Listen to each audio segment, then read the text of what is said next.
Assalamualaikum warahmatullahi wabarakatuh. Alhamdulillahirrahmanirrahim.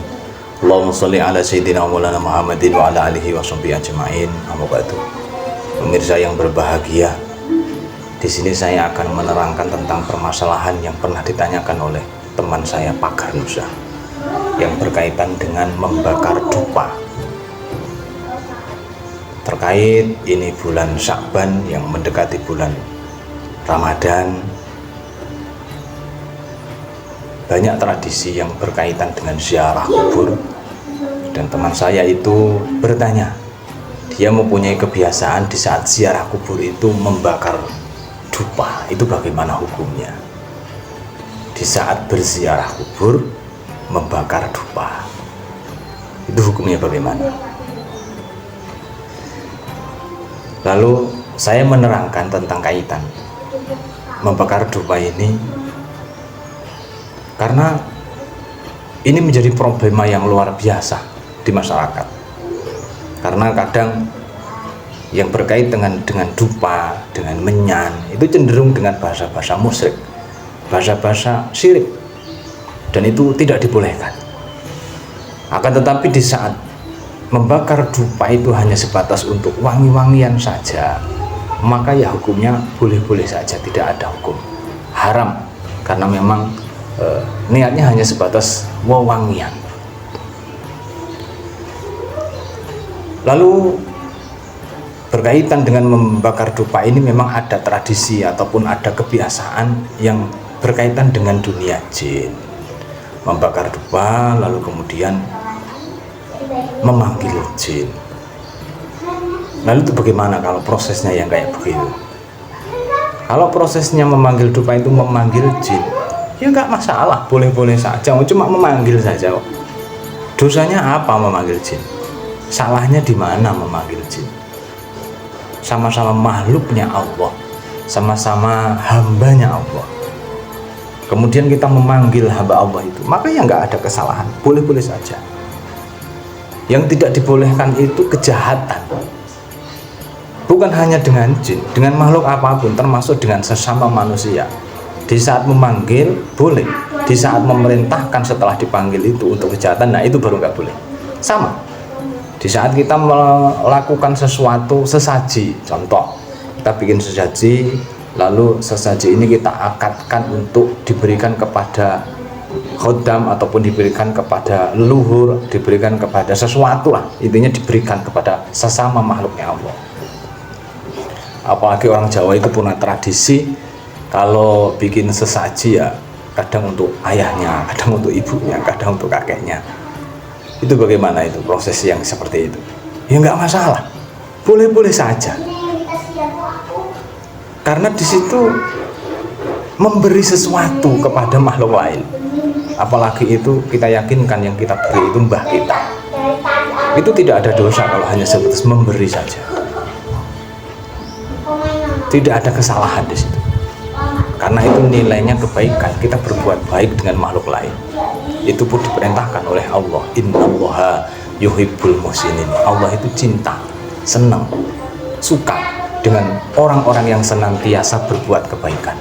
Walaupun kebaikan itu tidak harus sesama manusia, bahkan dengan hewan pun kita dituntut harus berbuat baik. Termasuk dengan jin, kita pun juga dituntut harus berbuat baik.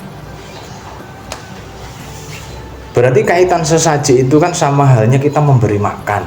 Bukankah itu namanya juga bersekutu dengan jin? Iya, bersekutu itu apa? Bersekutu itu kan berteman, ya kan? Berteman dengan jin itu apa dosa? Berteman dengan jin itu apa salah? Enggak salah, enggak dosa kalau hanya berteman saja. Yang dosa itu di saat kita berteman dengan jin, lalu kemudian kita memanfaatkan jin itu untuk menyantet seseorang, untuk berbuat jahat kepada seseorang. Nah, jahatnya itu loh, yang nggak boleh itu jahatnya itu. Kalau bertemannya boleh, kalau kita memberi makan pun boleh, kalau memang kita bisa memberi makan boleh. Dan itu dikuatkan dengan Nabi kita Muhammad SAW. Nabi kita juga Sakholain, Nabi yang menjadi rajanya jin juga rajanya manusia. Nabi yang menjadi nabinya para jin juga nabinya para manusia. Rasul yang menjadi rasulnya Pak jin juga termasuk rasulnya manusia, itu Nabi Muhammad. Banyak hadis-hadis yang menerangkan jin yang nyantri, yang belajar dengan Nabi kita Muhammad SAW. Tidak ada masalah, boleh-boleh saja. Contoh lebih menguatkan lagi yang kondang Nabi yang berurusan dengan jin, Nabi Sulaiman. Nabi Sulaiman berteman dengan jin. Itu bukan hanya jin 1, 2, 3. Bahkan satu negara di zaman Nabi Sulaiman itu kaitan dengan dunia jin itu masih di bawah kekuasaan Nabi Sulaiman. Semuanya tunduk dengan Nabi Sulaiman. Bisa dibilang seperti sekutu, bala tentara, teman. Bahkan mungkin juga sesekali memberi makan kepada jin. Enggak masalah memberi makan jin. Yang penting kita tidak berbuat kejahatan. Contoh, kalaupun di situ ada jin yang jahat, lalu kemudian jin jahat itu kita tahu itu jahat, lalu kita beri makan, ya, kita beri makan. Lalu kita tidak menyuruh apa-apa, ya cuma memberi makan saja, dosa enggak? Ayo, hanya memberi makan saja, kita tidak melakukan menyuruh apa-apa, dosa enggak? Enggak dosa. Wong kita tidak melakukan kejahatan kok, memberi makan makhluk Allah.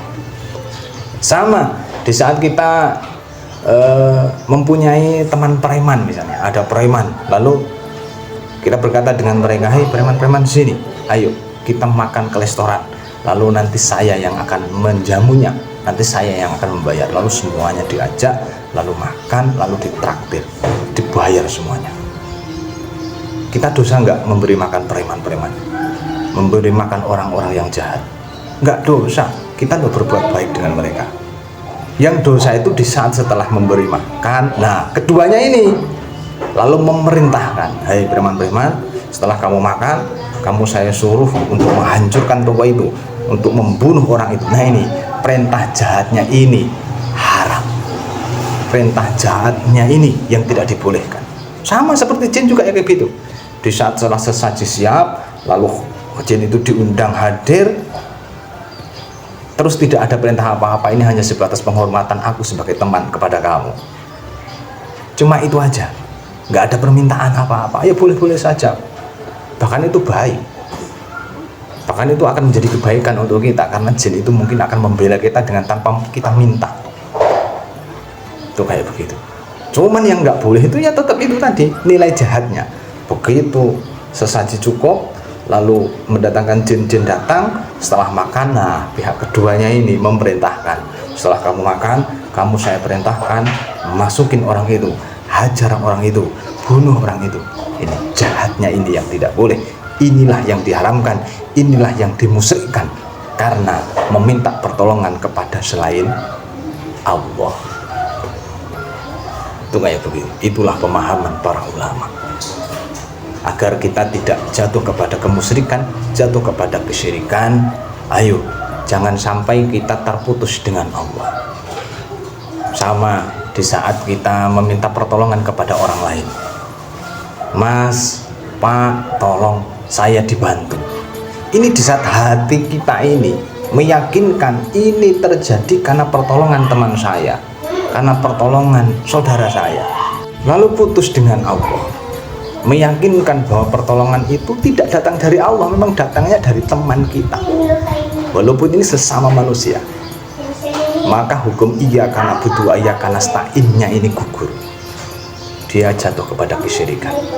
Masya Allah, ngeri kan?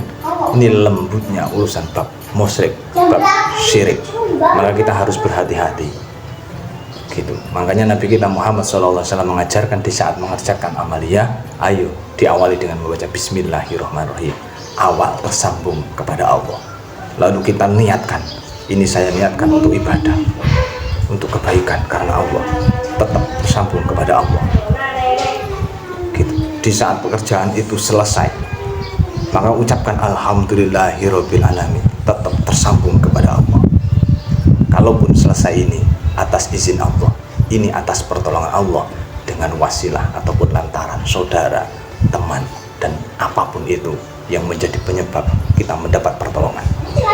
Sama juga sama halnya di saat kita mempunyai pusaka. Sama juga. Sama. Di saat kita memegang pusaka, baca bismillah, bismillahirrahmanirrahim. Lalu kita niat ingsun memakai kekuatan Allah yang ada dalam pusaka ini. Gitu. Jadi tidak memakai kekuatan pusaka, tapi kekuatan Allah yang ada di dalam pusaka. Lalu pusaka kita cabut, kita gunakan untuk apa? Setelah selesai, alhamdulillahirabbil alamin, semuanya milik Allah. Ini terjadi atas izin Allah, semua karena Allah. Maka tidak akan ada kesyirikan. Yang syirik itu kan pakai pusaka lalu meyakinkan ini terjadi karena pusaka, karena ini yang memutus tali dengan Allah. Inilah kesyirikan. Inilah yang tidak dibolehkan. Lalu bagaimana di saat kita menyuruh? Boleh menyuruh, yang penting untuk kebaikan. Menyuruh itu boleh. Kita punya pusaka, kalau memang kamu mampu, kita mampu menyuruh ya, asalkan itu kebaikan, boleh-boleh saja. Sama kita menyuruh orang, asalkan itu kebaikan, boleh-boleh saja. Kita menyuruh jin, asalkan itu kebaikan, boleh-boleh saja. Maka tidak ada dosa selama itu kebaikan, karena kebaikan itu diperintah oleh Allah, juga termasuk diperintah oleh Rasulullah Muhammad Sallallahu Alaihi Wasallam. Ya Allah, itu kayak begitu. Jadi intinya kita jangan berhenti melakukan kebaikan, walaupun kebaikan itu dengan orang yang tidak baik. Saya ada salah satu kisah, ada salah satu aulia Allah, ada walinya Allah yang setelah wali itu turun dari majelis dzikir lalu berjalan pulang, di saat menuju ke rumah dia berpapasan dengan anjing. Lalu kemudian wali itu miring-miring, dia minggir-minggir karena takut terkena najis. Tiba-tiba anjing itu berhenti kemudian bicara, "Hei, walinya Allah, mengapa kamu minggir-minggir? Apa kamu takut terkena najis?" Anjingnya bicara seperti itu. "Apa kamu takut terkena najis? Bukankah najis karena aku, karena anjing itu mudah dihilangkan? Kau ada ilmunya untuk menghilangkan itu. Cukup dibasuh 7 kali, lalu yang satu pakai debu, najisnya hilang. Tapi najis yang ada dalam hatimu, najis yang ada dalam hatimu, hei orang yang mengaku walinya Allah, merasa lebih baik dari makhluk lain. Bagaimana kamu ingin menghapusnya? Bagaimana kamu ingin mensucikannya, najis yang ada di dalam hatimu?" Maka kemudian wali ini pun tersadar lalu menangis. Inilah pelajaran yang harus kita petik. Jangan sampai kita merasa lebih baik dari orang lain, termasuk dari golongan jin sekalipun, termasuk dari hewan sekalipun. Ini pelajaran luar biasa untuk kita.